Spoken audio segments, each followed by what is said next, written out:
Hello and good morning, everybody. Welcome to Learning Ingenuity. And today we are going to study class 10 English. Right? In English, we will be taking the next chapter from the book First Flight. Alright, this got it correct. The name of the chapter is Two Story About Flying. Okay? And I'm going to take the first part, the first story now. The name of the first story is His First Flight. Okay? Yes.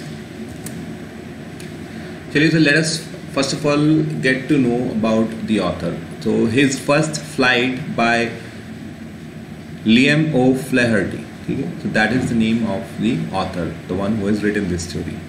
Alright, so Liam O'Flaherty was an Irish novelist and short story writer. Okay? So Liam was an Irish person, an Irish novelist. Novelist वो होता है जो कि novels लिखता है, and short story writer. ठीक है? और वो छोटी छोटी कहानियाँ भी लिखते थे. He was born on August 28, 1896. ठीक है? 1896 में approximately 120 years ago he was born in and breathed his last on 7 September 1984. 1984 में उनका देहांत हो गया. He died in 1984. He was born in a remote village of Gorth Nag Kapal in Galway. Galway में गोर्थ नाग कपाल नाम के एक छोटे गांव में. ठीक है? एंड रिमोट विलेज मीन्स जो कि दूसरी जगहों से काफ़ी दूर था, वहाँ वे पैदा हुए. In 1908 he went to Rockwell college. Rockwell college में 1908 में उन्होंने एडमिशन लिया. He became a popular literary figure with his best selling novel the informer 1925. Right? In 1925 उनका जो सबसे बेस्ट सेलिंग नॉवल था द इन्फॉर्मर, उसकी वजह से वे पॉपुलर हुए. The next novel return of the brute was also a great success. उनका नेक्स्ट नॉवल था रिटर्न ऑफ द ब्रूट, जिसको भी काफ़ी सफलता मिली. O'Flaherty will be remembered as a major voice in the Irish literary renaissance. ठीक है? तो Irish जो लिटरेरी रेनेसा मीन्स लाइक जो कुछ रिन्यू हुआ है, कुछ नया वहाँ पर जो चेंजेस आए हैं, कुछ इम्प्रूवमेंट हुआ है, उसमें उनका काफ़ी एक महत्वपूर्ण योगदान रहा. ठीक है? आयरिश लिटरेचर में, आयरिश लिटरेरी में जो कि चेंजेस आए, अच्छे इम्प्रूवमेंट आए, जो नई चीज़ें ऐड हुई, उसके कौन रीज़न थे? O'Flaherty. ठीक है? तो Liam was one of the reasons and his writing was one of the reasons why Irish literature जो है उसके अंदर changes आए और काफ़ी improvement आए. ठीक है? Now about this story, His First Flight. उनकी जो स्टोरी है His First Flight, जिसे हम पढ़ने वाले हैं, उसके बारे में जानते हैं कि उससे वो क्या कहना चाहते हैं. His First Flight is a story of hesitation, trial and error and finally getting success in the end. ठीक है? कोई भी शुरुआत, किसी चीज़ की जब शुरुआत करते हैं तो शुरू में झिझक होती है, हेजिटेशन होता है. ठीक है? पर फिर भी कोशिश करते हैं, एरर, गलतियां करते हैं, लेकिन फाइनली सक्सेस मिलती है. ठीक है? ये स्टोरी इसके बारे में है.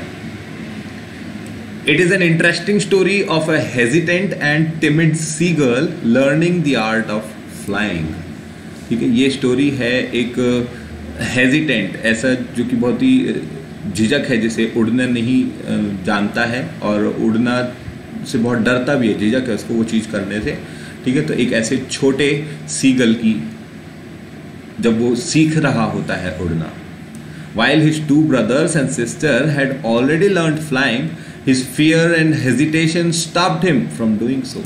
हालांकि उसके जो भाई बहन थे वो उड़ना ठीक से सीख गए थे, लेकिन वहीं पर ये जो था सीगल, ये बहुत ही डरा हुआ था और हेजिटेंट था, इसलिए उड़ नहीं पाता था. His diving at the fish due to hunger proved a blessing in disguise. ठीक है, जिस तरीके से वो एक मछली पर खाने के लिए, क्योंकि उसको भूख लग रही होती है काफ़ी, तो उसको खाने के लिए जिस तरीके से वो उड़ कर के जाता है और उसके ऊपर जिस तरीके से कूदता है, ठीक है, और उड़ कर के वो जाता है उसके ऊपर, तो वो एक्चुअल में उसका एक रीज़न रहा ब्लेसिंग इन डिस्गाइज, मतलब कि उसके लिए फ़ायदेमंद रहा, हालांकि उसको पता भी नहीं था कि ऐसा होने वाला है, ठीक है, लेकिन उसको भूख थी, उसकी वजह से वो उसके ऊपर झपटा मारा उसने एक मछली के ऊपर खाने के लिए।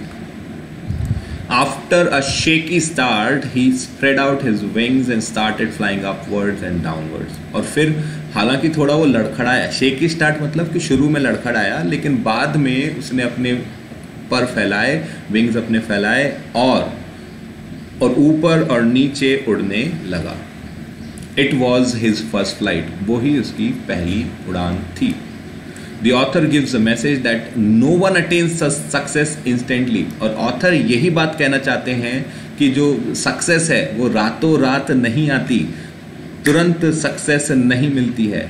Repeated trials and errors led him to success, ठीक है। और वो जो पक्षी जो था, सीगल जो था, उसे भी सक्सेस जो मिली, उसमें लगातार उसने गलतियां करी, उसने अपना हेजिटेशन, अपना जो डर है उसको ओवरकम किया, तब जाकर के उसको सक्सेस मिली। तो ये मैसेज इस स्टोरी से आएगा, ठीक है। तो अभी हम समरी देखते हैं और इवेंट वाइज समरी देख रहे हैं कि क्या क्या इवेंट्स इस स्टोरी के अंदर हुए। I want you to read the story once we have completed the summary. Young seagull afraid to fly. ये जो छोटा सीगल जो है, बच्चा जो है, बेबी सीगल, ये जो है काफ़ी डरता है उड़ने से, वो इवेंट की बात कर रहे हैं। The young seagull was alone on his ledge, ठीक है, अपने जहाँ पर वो रहता है, जिस जगह पर, वहाँ पर वो अकेला था। His two brothers and his sister had already learned the art of flying only the day before, ठीक है। और एक दिन पहले उसके जो भाई बहन हैं उन्होंने उड़ना जो है वो सीख लिया था।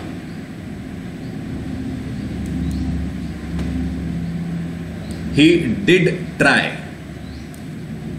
He had taken a little run forward and tried to flap his wings, ठीक है। I see there's a question somebody is asking, why are we not starting the chapters of first flight from first one? Well, all right, so that was something that I got to know. So as per your request, as I got to know that some of you have already done the first 2-3 chapters, so that is why we are continuing from this chapter, right? But that is not the case. We will definitely be doing each and every chapter from the book. The whole syllabus would be completed. So, but just the sequence of the chapters. So right now we are taking this chapter and then we will be taking the next one. Okay? Shall we continue now? All right. So he did try, और उसने भी कोशिश की। अब उसके जो भाई बहन थे वो सीख चुके थे उड़ना, और उसने भी कोशिश करी। He had taken a little run, थोड़ा सा भागा भी, and tried to flap his wings, और उसने अपने पर फैला करके और कोशिश करी उड़ने की। But that was all he could do, और वो सिर्फ वो ही कर पाया, उतना ही कर पाया, उड़ नहीं पाया। Basically when he tried, तो वो उड़ नहीं पाया। He became afraid, और वो काफ़ी घबरा गया। He felt that his wings would not support him. उसे ऐसा लगा कि उसके जो wings हैं, उसका weight जो है वो carry नहीं कर पाएंगे, उसको support नहीं कर पाएंगे उड़ते समय। So he bent his head and ran away back to the little hole where he slept at night. और वो छोटे से एक छेद में जहाँ पर वो रहता था, जहाँ पर वो सोता था, वो वापस से उसने अपने सर झुकाया और उस तरफ भाग गया। His brothers and his sister had wings far shorter than his wings. और उसके भाई बहन के पास तो उसके विंग्स से भी बहुत छोटे विंग्स थे। But he failed to muster up the courage and fly. लेकिन वो साहस नहीं जुटा पा रहा था कि उन विंग्स पर भरोसा करके और उड़ान भरे। His parents taunted, scolded and threatened him to leave him starving at the ledge unless he flew away. ठीक है, अब उसके जो माता पिता थे, उसके जो पेरेंट्स थे, उस सीगल के, बेबी सीगल के, उन्होंने उसको बहुत डांटा, सुनाया, उसको यहाँ तक ये भी बोल दिया कि उसको खाना नहीं देंगे अगर वो उड़ेगा नहीं तो। But nothing could make him fly. लेकिन वो उड़ा ही नहीं। Next point, next event is parents perfecting brothers and sister. अब उसके जो भाई बहन जो हैं वो सीख गए हैं और बेहतर होते जा रहे हैं उड़ने में। The seagull helplessly watched his parents flying with his brothers and sister. ठीक है, अब उसके जो भाई और बहन हैं उनके साथ में पेरेंट्स तो अच्छे से उड़ पा रहे हैं और भाई बहन भी साथ में उड़ पा रहे हैं। They were perfecting them in the art of living, और वो परफेक्ट होते जा रहे थे in this art of living. कैसे उड़ना है, कैसे शिकार करना है, कैसे अपने खाने का बंदोबस्त करना है, वो ये सब चीज़ें सीख करके परफेक्ट होते जा रहे थे। They were teaching them how to skim the waves and how to dive for fish, और उन्होंने अपने बच्चों को ये भी सिखाया कि कैसे लहरों से बचते हुए कैसे समुद्र के अंदर जा कर के और फिश को पकड़ा जाए, शिकार करना भी सिखाया। The whole family went on taunting him for his cowardice. ठीक है, और पूरी फैमिली, क्योंकि एक अकेला वही था जो कि नहीं उड़ पा रहा था, नहीं सीख पा रहा था, इसलिए पूरी फैमिली जो थी उसे गलत मानती थी, उसको कावर्ड बोलती थी। ठीक है, कावर्डिस जो उसका जो इस तरीके का बिहेवियर था कि जो हिम्मत नहीं कर पा रहा था, उसके ऊपर पूरी फैमिली उसको टॉन्ट करती थी। नेक्स्ट, तो maddened by hunger he dived at the fish. अब एक दिन ऐसा भी हुआ जब उसको बहुत ही भूख थी, उस भूख की वजह से उसने एक फिश के ऊपर और डाइव लगाई। Only his mother was looking at him. ठीक है, एक बार ऐसा ही हुआ, वो नाराज़ था और उसने सोचा कि उसके जो फैमिली मेम्बर्स है उसे नोटिस करेंगे, लेकिन उसकी सिर्फ मदर ने ही उसको देखा। She had picked a piece of fish, और उसकी मदर के पास एक मछली का टुकड़ा था। She was flying across to him with it, और वो मछली का टुकड़ा लेकर के उसकी तरफ उड़ रही थी। ही लीन्ड आउट ईगरली, और वो भी ये भी देख करके, क्योंकि उसे भी काफ़ी भूख लग रही थी, उसने देखा जब माँ उसकी मछली का टुकड़ा लेकर के उसके पास आ रही थी तो वो भी उत्सुकता में और उस तरफ झुका। The mother was very near to him with the fish in her beak, और मदर जो थी वो काफ़ी पास तक आ गई थी और मदर के पास में वो मछली का टुकड़ा था। Maddened by hunger he dived at the fish, और उसको भूख इतनी ज़्यादा लग रही थी, उसकी वजह से, भूख की वजह से उसने, और उसको ध्यान भी नहीं रहा, उसने फटाक से उड़ करके और मछली पर झपट्टा मारा। With a scream he fail outwards and downwards into space, और चिल्ला करके वो गिर गया, वहीं नीचे गिर गया। अ टेरर सीज्ड हिम, और उसके मन में एक भय हुआ। His heart stood still, almost उसका दिल जो था वो रुक गया। हिज मदर स्वूप्ड पास्ट हिम, उसकी मदर जो है वो पास में से उड़ गई। He answered her with another scream, और वो फिर चिल्लाया अपनी मदर। जब उसकी मदर जो थी पास में से उड़ करके गई तो वो फिर से चिल्लाया। He saw his two brothers and sisters flying around him, और फिर उसने देखा कि उसके जो दोनों भाई और उसकी बहन जो हैं वो उसके आसपास उड़ रहे हैं। अब उसकी फर्स्ट फ्लाइट की बात कर रहे हैं। The seagull completely forgot that he was not able to fly. अब उस वक्त, जिस वक्त उसने गलती से ऐसे उड़ान भर ली थी और वो उड़ गया था, तब उस वक्त वो बिल्कुल उसके दिमाग में नहीं था कि उसको उड़ना नहीं आता था, अभी तक उसने नहीं उड़ा था। He let himself free to dive, soar and curve at will. ठीक है, और उसने अपने आप को आज़ाद छोड़ दिया, उसने अपने मन के अंदर से डर को निकाल दिया और उड़ना शुरू कर दिया। He was shrieking shrilly. ठीक है, अब वो उसकी चीख निकल रही थी, वो चिल्लाता वो उड़ रहा था। He saw a green sea beneath him, और उसने देखा अपने नीचे तो एक बड़ा समुद्र था। His parents, his brothers and sisters were beckoning to him, calling shrilly. ठीक है, और जब वो चीख रहा था, आवाज़ें कर रहा था, तो उसके जो पेरेंट्स और उसके जो ब्रदर सिस्टर्स जो हैं वो भी आवाज़ें कर रहे थे, चीख रहे थे। He was tired and weak with hunger, और वो काफ़ी थक गया था और भूख की वजह से, और काफ़ी कमज़ोरी महसूस कर रहा था। His feet sank into the green sea and his belly touched it. ठीक है, और उसके जो पाँव जो थे अब नीचे की तरफ, समुद्र की तरफ हो चुके थे, और उसका जो शरीर का नीचे वाला हिस्सा था, बर्ड का नीचे वाला जो हिस्सा था, जब वो उड़ रहा था वो समुद्र को छुआ, touched it. ठीक है, the surface of the sea, he touched the surface of the sea. He sank no farther, उससे ज़्यादा वो अधिक उसके अंदर नहीं डूबा। His family was praising him and their beaks were offering him scraps of fish. He had made his first flight. ठीक है, उसकी जो फैमिली जो है उसको वो वाहवाही करी थी, शाबाशी करी थी और शाबाशी दे रही थी, और उनके बीक्स जो हैं offering him scraps of fish, ठीक है, वो फिश जो है वो ऑफर कर रही थे, ठीक है। तो they were actually celebrating his first flight, ठीक है, the family was celebrating his first flight, और उसकी फर्स्ट फ्लाइट कुछ इस तरीके से रही।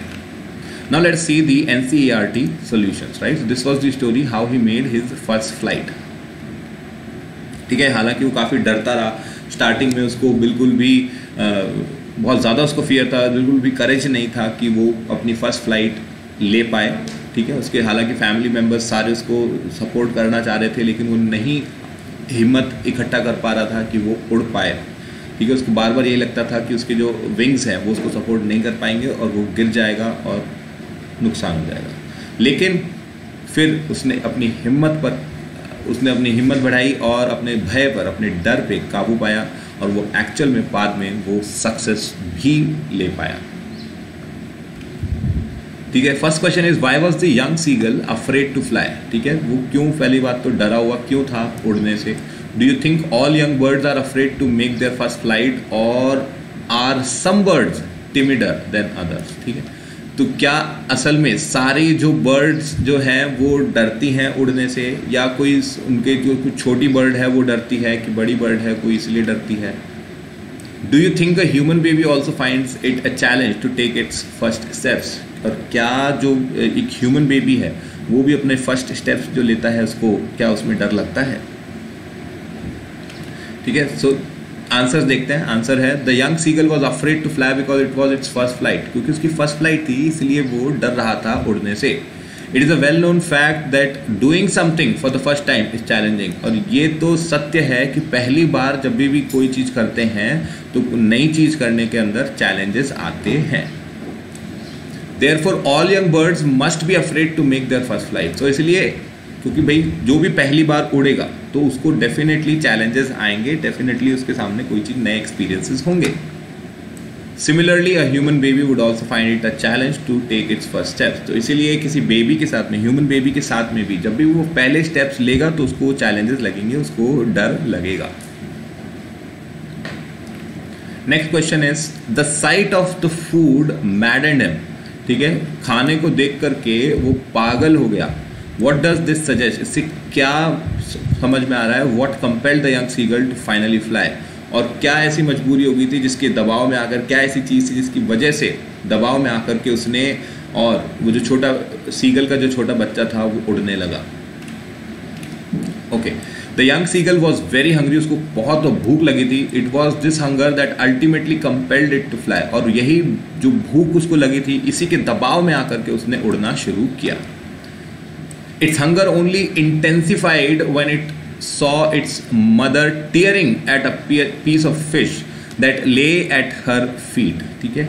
और उसकी भूख जो थी वो और भी ज़्यादा बढ़ गई जब उसने देखा कि उसकी मदर जो है एक फ़िश को खा रही थी, और जो कि पड़ी थी मदर के पाँव के पास।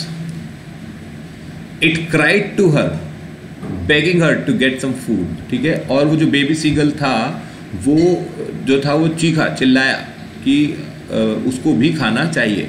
When its mother came towards it with food in her beak, it screamed with joy and anticipation, ठीक है। और जब उसने अपनी मदर को देखा कि उसकी तरफ वो खाना लेकर के आ रही है तो वो काफ़ी खुशी के मारे और तेज़ चीखा, चिल्लाया, और उसको ऐसा लगा कि उसकी मदर उसको खाना दे रही है। However, she stopped midway, लेकिन उसकी मदर थोड़ी दूरी पर रुक गई। It wondered why she did not come nearer, और इसीलिए उसको मन में ख्याल आया कि उसकी मदर उस तक क्यों नहीं आई। जब अगर उसको फिश दे रहे आ रही थी तो उस तक क्यों नहीं आई, वो क्यों आधे रास्ते में ही रुक गई। Not being able to resist or control its hunger any longer, it dived at the food in its mother's beak. और अब वो उस भूख पर काबू नहीं कर पा रहा था, उस हंगर पे कंट्रोल नहीं कर पा रहा था, उसको बहुत ज़्यादा भूख लग रही थी, और उस कंट्रोल नहीं कर पाने की वजह से ही उसने फटाक से उड़ा और डाइव किया उस मछली के ऊपर जो कि मदर की बीक में थी। At that moment his hunger overpowered his fear of the great expanse of sea beneath the cliff, ठीक है। और उस मोमेंट पर उसकी जो भूख थी वो एक्चुअल में उसके डर से ज़्यादा थी और उसके डर पर हावी हो गई, और इसलिए उसने ये नहीं देखा कि उसको उड़ना नहीं आता है, उसने फटाफट उस वक्त और डाइव लगाई और उड़ना चालू कर दिया, क्योंकि उसको वो जो मछली थी उसको भूख इतनी ज़्यादा लग रही थी कि उसको मछली को खाने का भूख थी. Finally, this plunge was followed by the natural reaction of its body, that is to fly. और फाइनली जब उसने उड़ने की कोशिश करी तो वो जो नेचुरल उसका रिएक्शन जो बॉडी का था automatically, because it was a bird, वो क्यों एक बर्ड ही था तो वो नेचुरली उसको उड़ना तो आता ही था, बस वो डर के मारे उड़ नहीं रहा था. तो फाइनली जब उसने वो डर ख़त्म करके और उड़ने की कोशिश करी, और वो भी कोशिश इसलिए क्योंकि उसको भूख बहुत ज़्यादा लगी थी, तो वो उड़ पाया.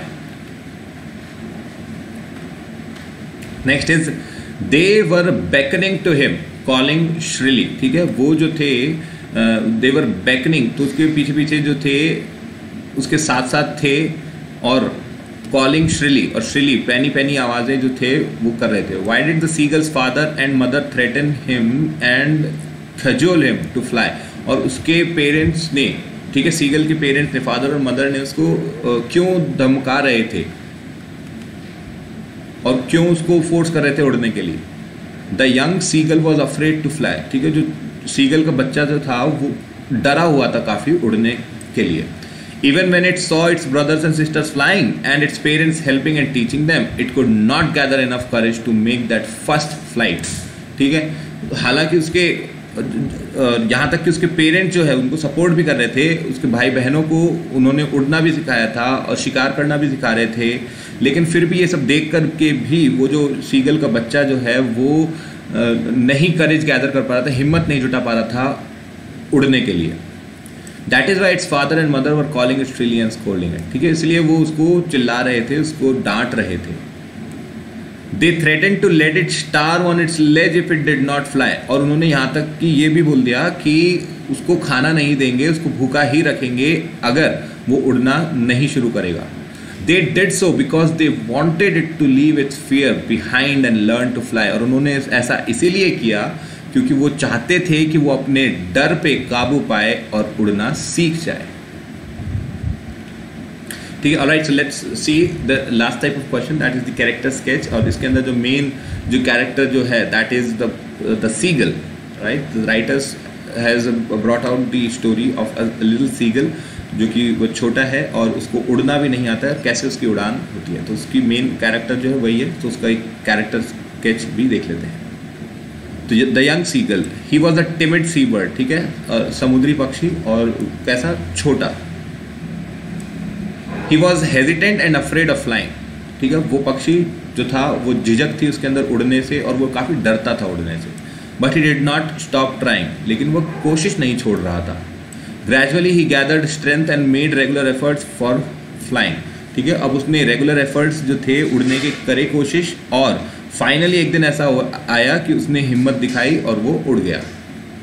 Finally he forgot his fear of flying and made his first flight. और फिर उस वक्त उस मोमेंट पे जब उसने उड़ना शुरू किया तो वो भूल गया कि उसको उड़ने से और डर लगता था, और उसने अपनी पहली फ्लाइट की. His parents were quite happy with him. ठीक है, और उसके पेरेंट्स इस बात से और खुश हुए. ठीक है, तो ये मेन चीज़ हमें जो है वो कैरेक्टर द यंग सीगल के बारे में पता चली. ठीक है, तो overall idea of the story is,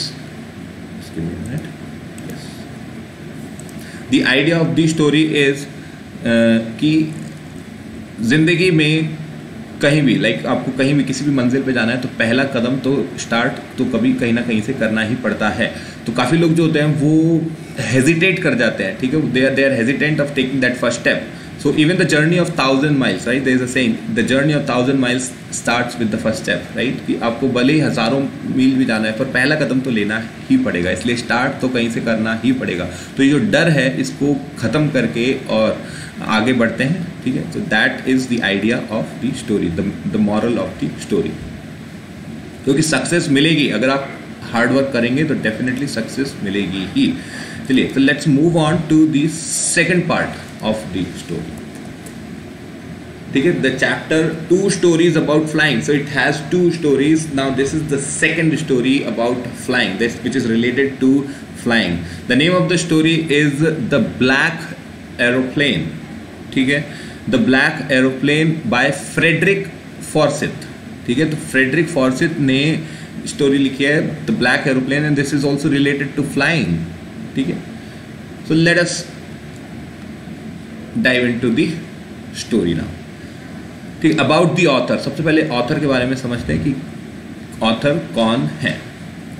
Frederick Forsyth was born on August 25, 1938 in Ashford, Kent, England, ठीक है। इंग्लैंड में एशफर्ड कैंट में वो पैदा हुए थे और 25 अगस्त 1938 में 1938 में। He was educated at Tonbridge school and later joined the university of Granada in Spain, ठीक है।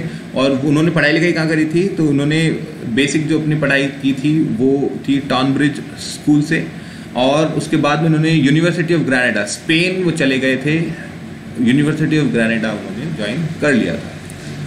ही joined the RAF and became a jet fighter pilot, ठीक है। उन्होंने RAF ज्वाइन कर लिया और जेट फाइटर पायलट बन गए। ही became a journalist and joined the BBC इन 1965। फिर वो जर्नलिस्ट बन गए और उन्होंने BBC, ठीक है, एक बहुत बड़ा चैनल, उससे ज्वाइन कर लिया 1965 में। Were he served as an assistant diplomatic correspondent, वहाँ पर उन्होंने एक असिस्टेंट डिप्लोमेटिक कॉरेस्पॉन्डेंट की तरह जॉब किया। Now let us see the introduction of this story the black aeroplane. So this is a mysterious story. सबसे पहले ये रहस्यमयी एक कहानी है, इसके अंदर एक रहस्य है, ठीक है, एक मिस्ट्री है। The writer was flying his Dakota aeroplane, ठीक है। तो राइटर जो है वो उड़ा रहे थे ना डकोटा का aeroplane. Suddenly he was caught in a big cloud, और सडनली उन्होंने देखा कि एक बहुत ही बड़ा सामने और बादल आ गया है। हिज कंपास, लाइक बहुत बड़ा बादल से मतलब यही है कि तूफान आ रहा है। His compass, radio and other instruments failed. उसी वक्त उनके कंपास जो डिवाइस के, ठीक है, जो कि उनके जो प्लेन के एरोप्लेन के जो कंपास, जो सारे इंस्ट्रूमेंट्स जो थे, डिवाइसेस थे, ये सब फेल हो गए। कंपास, रेडियो एंड बाकी के इंस्ट्रूमेंट्स जो कि हेल्प करते हैं उड़ने में। There was not much fuel in the plane, और फ्यूल भी नहीं था प्लेन के अंदर, ज़्यादा फ्यूल भी नहीं था। Suddenly he saw a black aeroplane near him, और फिर उन्हें एक ब्लैक एरोप्लेन उनके पास में नजर आया। The pilot of the black aeroplane guided the writer and he was able to land his plane safely, ठीक है। और वो जो पायलट जो था ब्लैक एरोप्लेन का, उसने आगे अपने वो आगे उड़ता रहा, और जो पायलट जो था, ये जो राइटर है, वो पीछे पीछे उड़ता रहा, और साथ में उसको फॉलो करके उसने अपनी जान बचाई, प्लेन बचाया और लैंड किया। But he was greatly surprised when the woman at the control center told him that there had been no other plane except the writer's Dakota on the sky that night. So this is what the mystery is. जब वो safely land करके और नीचे आए तो उन्होंने thank you बोलने के लिए और पूछा, जो कि कंट्रोल रूम में जो लेडी थी, वापस लैंड करने के बाद में उन्होंने कंट्रोल रूम पे लेडी से पूछा कि वो जो दूसरा प्लेन जो था, जो कि उनके प्लेन के आगे आगे चल रहा था, जिन्होंने मदद की थी उनको बच करके तूफान से बाहर आने में, वो प्लेन कहाँ है। तो लेडी ने बताया कि ऐसा कोई प्लेन था ही नहीं, और वहाँ पर सिर्फ एक ही प्लेन था जो कि सरवाइव करके आ गया, ठीक है। Let us see the event wise summary. So on his way to England, ठीक है, इंग्लैंड जाते समय रास्ते में क्या होता है। The moon was coming in the clear sky, ठीक है, आसमान जो था एकदम साफ था और आकाश में चांद आ चुका था। The narrator was flying his old Dakota aeroplane over France back to England, ठीक है। तो ओल्ड पुराना एक डकोटा एरोप्लेन जो था वो फ्रांस के ऊपर से और होकर गुजर रहे थे वो, और इंग्लैंड जा रहे थे, ठीक है। फ्रांस के ऊपर थे अभी और इंग्लैंड जा रहे थे। He contacted Paris Control for instructions, ठीक है, उन्होंने पेरिस कंट्रोल्स को कांटेक्ट किया, कॉल किया, ठीक है, ताकि इंस्ट्रक्शंस मिल जाएं, गाइडेंस मिल जाए। He was asked to turn 12 degrees west. He thought that he would be in time for English breakfast, ठीक है। तो रात के समय की बात है, उन्होंने कांटेक्ट किया था और उन्हें इंस्ट्रक्शंस मिले कि टर्न 12 डिग्रीज वेस्ट, ठीक है। तो डायरेक्शन बताई जो कि पेरिस में जो कि टीम थी, कंट्रोल टीम थी, उन्होंने डायरेक्शन दी उनको कि 12 डिग्री वेस्ट जो है आप टर्न कर लीजिए इंग्लैंड के लिए, ठीक है। और उन्होंने सोचा कि इंग्लैंड तो अब समय से पहुंच जाएंगे और सुबह इंग्लैंड पहुंच करके उन्हें बढ़िया ब्रेकफास्ट मिलेगा। Then storm clouds. Paris was 150 kilometers behind him. He saw the clouds in the sky. ठीक है। अब पेरिस जो था वो 150 किलोमीटर और पीछे की तरफ था, ठीक है, like because he was flying towards England. तो पेरिस जो था वो 150 किलोमीटर छूट गया था और अब वो आगे बढ़ रहे थे और सामने उनको बहुत घने बादल नजर आए आसमान में। दे वर स्टॉर्म क्लाउड्स, और वो कोई नॉर्मल बादल नहीं थे, वो तूफान वाले बादल थे। They looked like black mountain standing in front of him, और वो ऐसे लग रहे थे कि बहुत बड़े बड़े काले पर्वत उनके सामने खड़े हैं, क्योंकि बहुत बड़े और घने बादल थे वो। He couldn't avoid by flying up and over them, और वो ऐसा नहीं कर सकते थे कि उस बादल के ऊपर से उड़ करके चले जाए, उन्हें या तो उसके थ्रू ही जाना था या फिर लौट करके पेरिस आना था। He didn't have enough petrol to fly around the north and south, ठीक है, और उनके पास में इतना फ्यूल भी नहीं था, ठीक है, क्योंकि उनके प्लेन के अंदर इतना फ्यूल भी नहीं था कि उस बादल को वो अवॉइड करके और साइड में से घूम करके चले जाएं, ठीक है, तो वो ऐसा भी नहीं कर सकते थे। He thought of going back to Paris, तो उनके मन में ख्याल आया कि पेरिस वापस चले जाना चाहिए, क्योंकि फ्यूल ज़्यादा नहीं था, फ्यूल बस इतना ही था कि वो पेरिस पहुंच जाते। But he wanted to go home for breakfast, लेकिन उनके मन में सिर्फ एक ख्याल चल रहा था कि उन्हें सुबह इंग्लैंड में ब्रेकफास्ट करना है, ठीक है। तो उस ब्रेकफास्ट के लिए उन्होंने पूरा दिन भर जो है उस ब्रेकफास्ट के बारे में ही वो सोच रहे थे,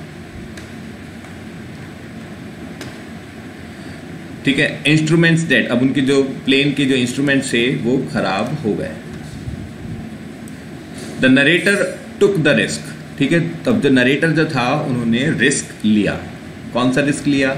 उन्होंने ये डिसाइड किया कि पेरिस नहीं जा करके और इंग्लैंड की तरफ बढ़ते रहें जितना भी फ्यूल है तूफान से होकर के गुजर के।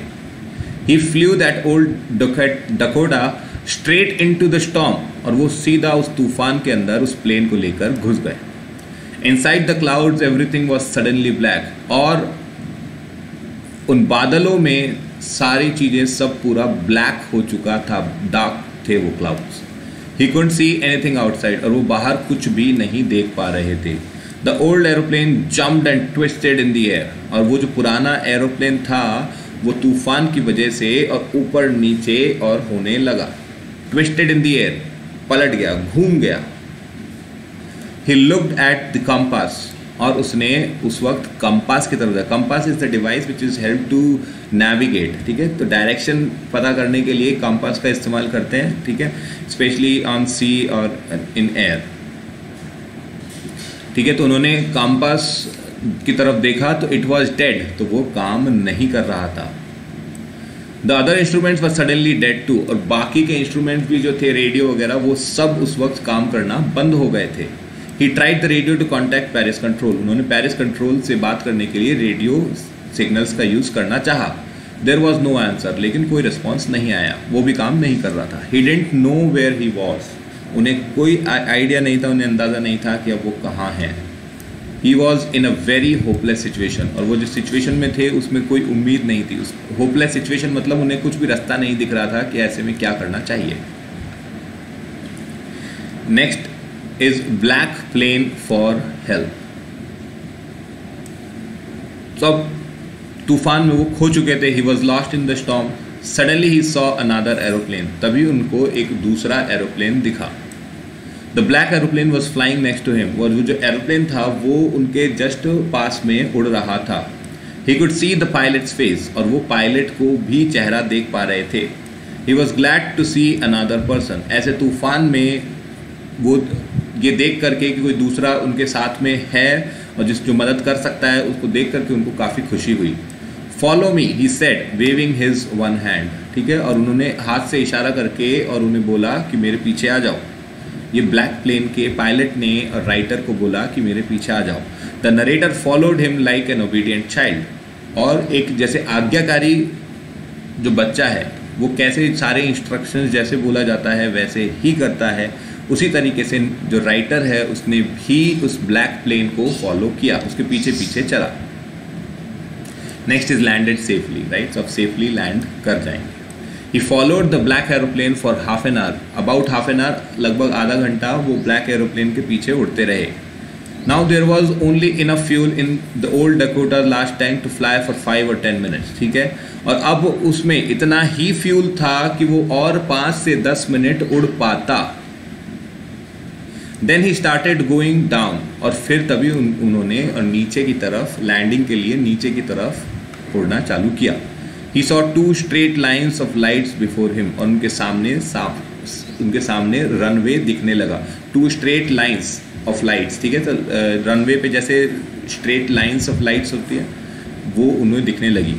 इट वॉज अ रनवे, ठीक है, अब रनवे उनको दिख चुका है। An airport, he cried in joy, अब खुशी के मारे उन्होंने और चिल्लाए कि ये तो एक एयरपोर्ट है।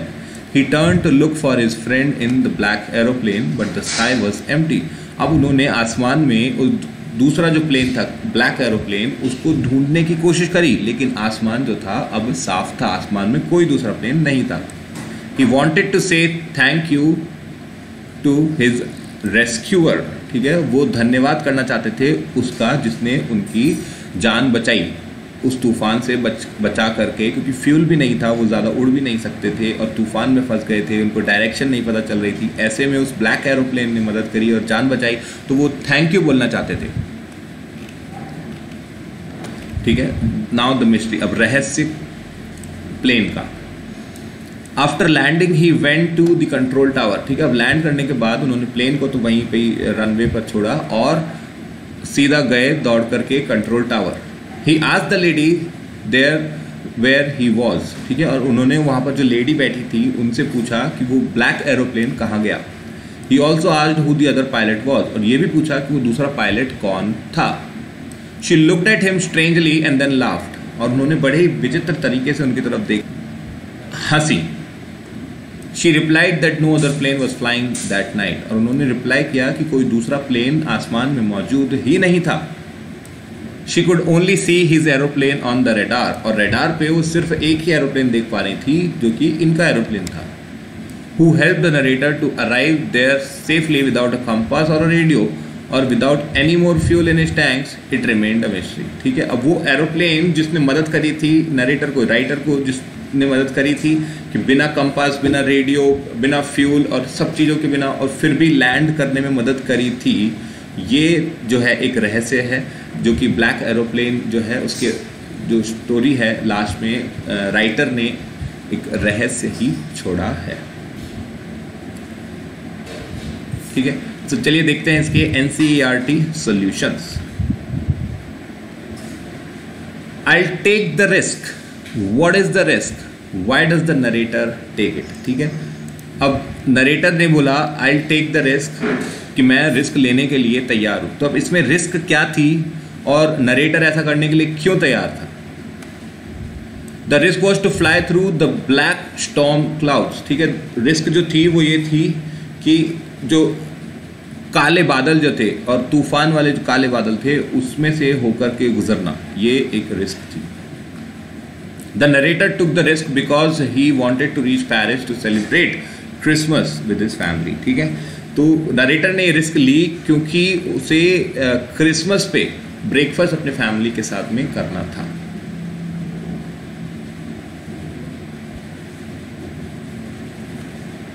Next is describe the narrator's experience as he flew the aeroplane into the storm, ठीक है। तो नरेटर का क्या एक्सपीरियंस था जब वो उस प्लेन को, अपने एरोप्लेन को लेकर के स्टॉर्म से उड़ रहे थे। So answer is as he flew into the storm everything went black, जब वो उड़ रहे थे स्टॉर्म में तो सब चीज़ें काली दिख रही थी।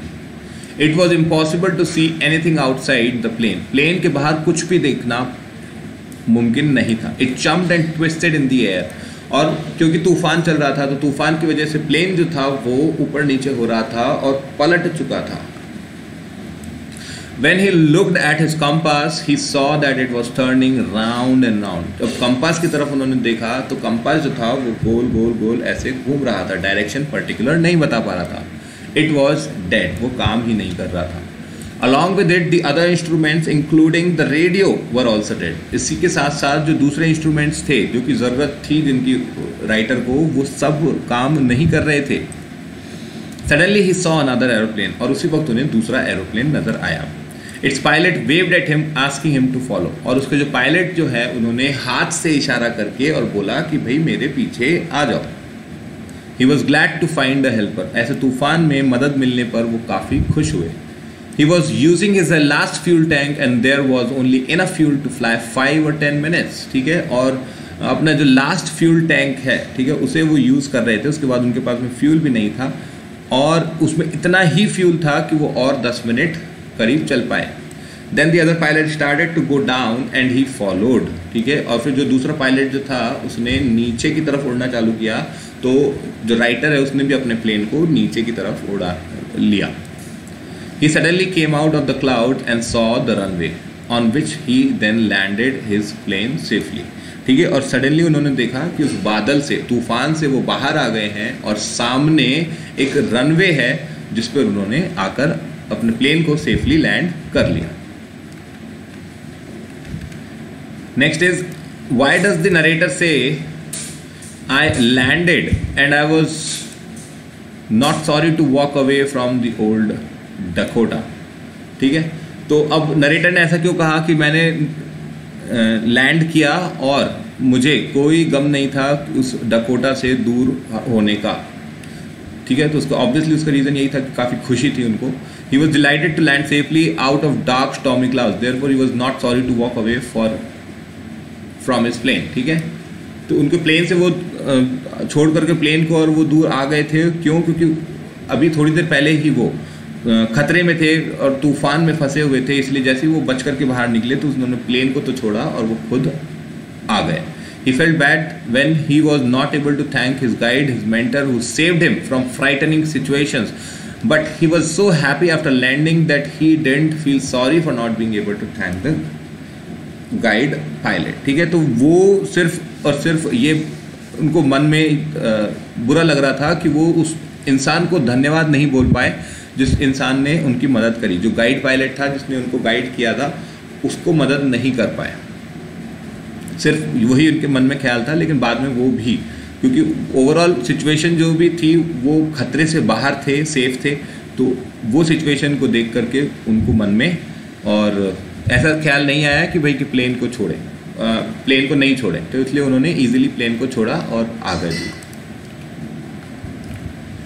What made the woman in the control center look at the narrator strangely. ठीक है, और ऐसा क्या नरेटर ने किया जिसकी वजह से जो कंट्रोल सेंटर की जो लेडी थी वो काफ़ी स्ट्रेंज, विचित्र तरीके से उन्हें देख रही थी. The women in the control room were surprised. The women in the control room were surprised when the narrator asked about the other aeroplane and it's pilot. तो जैसे ही नरेटर ने और पूछा तो जो वहाँ पर महिला बैठी थी वो काफ़ी सरप्राइज हुई, एंड क्योंकि उनको यही पता था, she said that there was no aeroplane seen on the radar, कि रेडार पर तो कोई दूसरा एरोप्लेन दिखा भी नहीं, एक ही प्लेन था जो कि लैंड कर गया है सेफली. ठीक है, तो इसीलिए जब नरेटर ने पूछा, जब राइटर ने उनसे पूछा, तो इसीलिए वो स्ट्रेंजली उन्होंने उसको देखा, राइटर को. Next is, who do you think helped the narrator to reach safely. Discuss this among yourself and give reasons for your answer. ठीक है, आपको क्या लगता है कि नरेटर की मदद किसने करी सही से घर पहुंचने में. ठीक है, सही से और लैंड करने में सेफली किसकी मदद करी, और इसका आंसर खुद से सजेस्ट करना है. So probably it was the narrator self that helped him through the storm. ये शायद हो सकता है, क्योंकि देखो किसी ने भी उसको रेडार पे देखा नहीं, दूसरे एरोप्लेन को रेडार पे देखा नहीं, और ऐसा नहीं हो सकता अगर कि प्लेन वहाँ होता तो रेडार पे ज़रूर वो दिख जाता. तो मोस्ट प्रॉबेबली चांसेस हैं वो नरेटर का खुद का ही अंदर इमेजिनेशन था और खुद का ही सेल्फ था जिसकी वजह से उसको सॉल्यूशन मिला. उसके अंदर ही प्रॉब्लम का सॉल्यूशन था जो उसको दूसरे एरोप्लेन के रूप में दिखा, और उसने अपने इंस्टिंक्ट्स को, अपने सेल्फ डिसीजन को फॉलो किया. There was no other plane in the storm as the woman at the control centre could see only इस प्लेन ऑन द रेडार, ठीक है, और कोई प्लेन था ही नहीं रेडार पे। Also no other plane was flying that night, और कोई दूसरा प्लेन उड़ भी नहीं रहा था उस रात। In his fear he might have been hallucinating, तो ऐसा हो सकता है कि शायद डर के मारे, और ही वॉज हेलुसिनेटिंग। हेलुसिनेटिंग मतलब उन्हें कुछ चीज़ें जो कि वहाँ मौजूद नहीं है लेकिन वो दिख रही थी, ठीक है, उनको भ्रम हो रहा था, और वो चांसेस हैं क्योंकि वो बहुत ज़्यादा डर गए थे, तो चांसेस हैं कि ऐसे में डर की वजह से वो हो रहा हो। He was a good pilot and it might have been his self that came to his help, ठीक है, और एक्चुअल में तो वो एक अच्छे पायलट ही थे, तो उसी की वजह से और वो बच पाए, इसलिए उनके जो अंदर से जो डायरेक्शंस और उनको इंस्टिंक्ट्स जो मिले उसको उन्होंने फॉलो किया और वो प्रॉब्लम का सोल्यूशन उन्हें मिला, सेफली लैंड कर पाए, ठीक है। तो वो चांसेस हैं कि वो उनका खुद ही थे, कोई दूसरा एरोप्लेन नहीं था, ठीक है। Next is thinking about the language. Try to guess the meanings of the word black in the sentences given below. Check the meanings in the dictionary and find out whether you have guessed right. ठीक है, अब इसमें बात कर रहे हैं कि black का क्या मतलब है इन situations में, ठीक है। चलिए देखते हैं sentences. Go and have a bath. Your hands and face are absolutely black. तो इस सेंटेंस में ब्लैक का क्या मतलब है, ठीक है।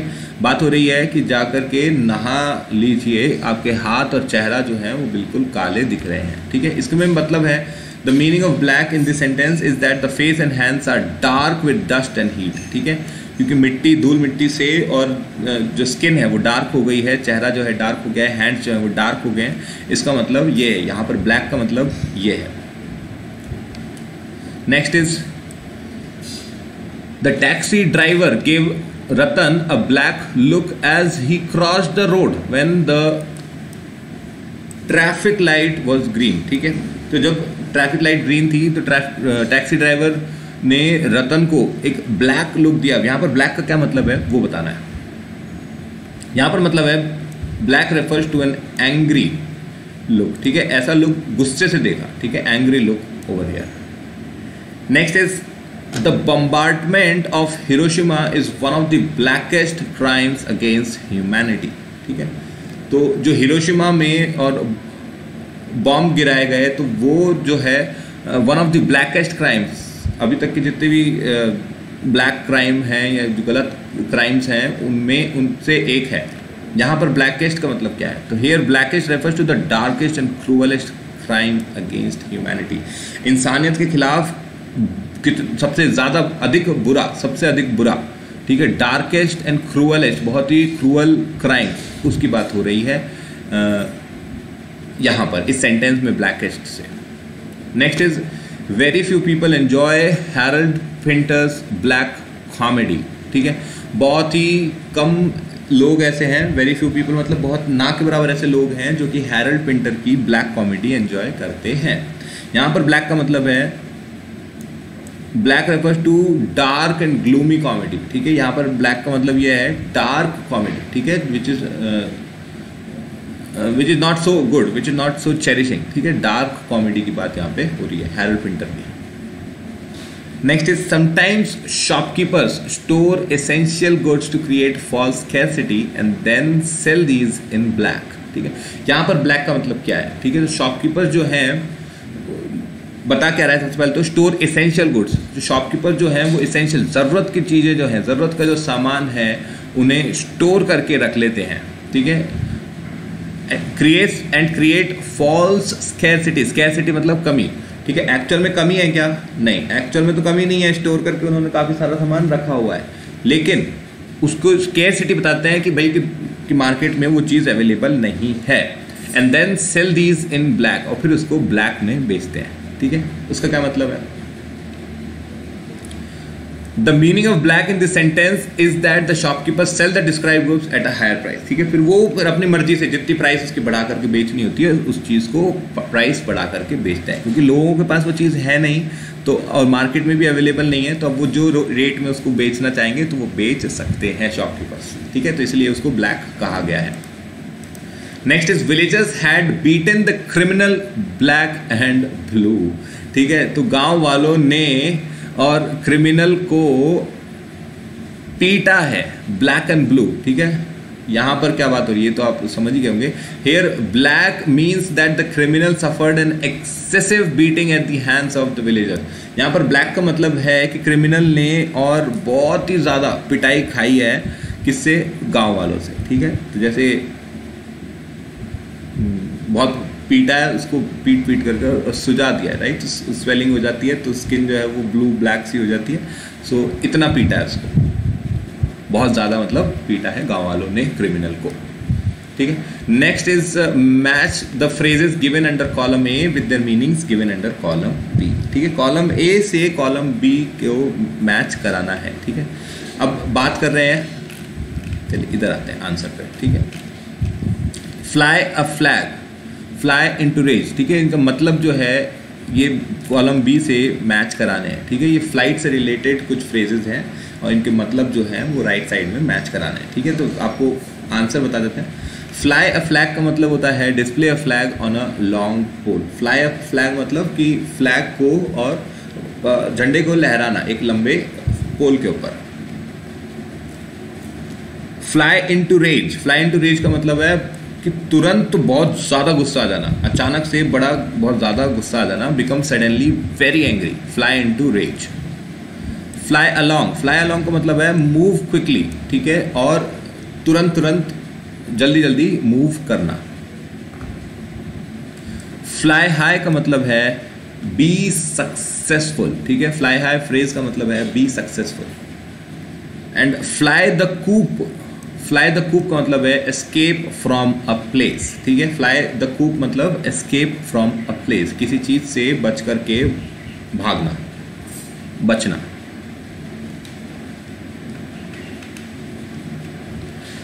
Next is we know that the word fly of birds insect means to move through the air using wings, ठीक है। फ्लाई का मतलब होता है कि विंग्स की मदद से, ठीक है, for birds and insects of course, wings की मदद से एक जगह से दूसरी जगह पर मूव करना, ठीक है। अब tick the words which have the same और नियरली द सेम मीनिंग। अब इनमें से और किस के मतलब जो है जो फ्लाई से मैच करते हैं, ठीक है। तो ये वर्ड्स की जो लिस्ट दे रखी है, टेबल दे रखी है, इसमें देख लीजिए। The words which have the same or nearly the same meaning as fly are as follows, ठीक है। जो words हैं जिनका meaning जो है वो fly से match करता है वो ये हैं, ठीक है। तो these are words swoop, swoop का मतलब भी है fly करना। या आपने first flight जो his first flight जो है उसके अंदर देखा कि mother swooped, ठीक है। तो mother ने और उसको पास में से उड़ करके गई थी, तो उसका भी मतलब fly से ही related है। Flit, flit का भी मतलब fly से related है। Float, dart, float is actually used to move in a fluid, ठीक है। तो फ्लोट जो है उसके लिए काम में आता है, तो एयर के लिए भी और गैस के लिए भी, तो फ्लाई से रिलेटेड वो है।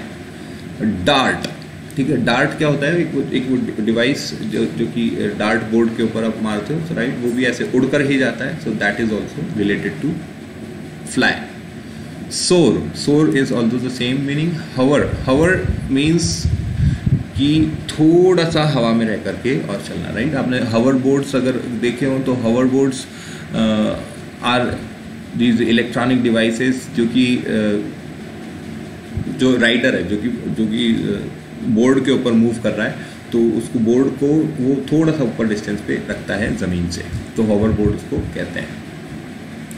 Cell skim is also same meaning. Glide, glide is that activity जो कि ईगल्स वगैरह करते हैं, तो वो अपने विंग्स को ऐसे करके और वो छोड़ देते हैं, रिलीज कर देते हैं, they glide through the air. And flutter, flutter मतलब उड़ना, right, that is also the same meaning. Alright, so that is it, that is the story, in fact the two stories about flying. In the first story we studied how a seagull, right, a baby bird, a baby seagull was initially struggling for not being able to fly and had this fear in head that he was not able to fly, but later on he conquered his fear and was able to fly very easily, ठीक है, and that happened because of his hunger, ठीक है. In the second story, which was actually left with a mystery, however, if we try to solve that mystery, we come to know that In fact, it was the pilot himself who got himself out of that trouble. So he took that risk of not going back.